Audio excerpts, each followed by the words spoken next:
திருவாரூர் மாவட்டத்தில் அரசு நேரடி நெல் கொள்முதல் நிலையங்களில் விவசாயிகளிடமிருந்து கொள்முதல் செய்யப்பட்ட 5 லட்சம் நெல் மூட்டைகள் தேக்கமடைந்துள்ளது.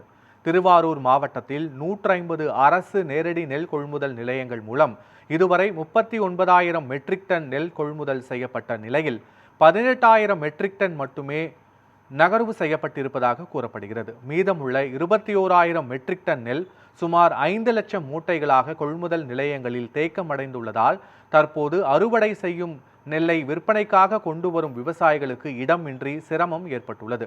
மேலும் கோடை மழையால் திறந்தவெளி குவிக்கப்பட்டுள்ள நெல் மூட்டைகள் சேதமடையும் அபாயம் இருப்பதாக விவசாயிகள் கவலை தெரிவிக்கின்றனர். இந்த நிலையில் தேங்கியுள்ள நெல் மூட்டைகளை விரைவாக எடுத்து செல்ல நடவடிக்கை எடுக்கப்படும் என தமிழ்நாடு நுகர்பொருள் வாணிப கழக அதிகாரிகள் தெரிவித்துள்ளனர்.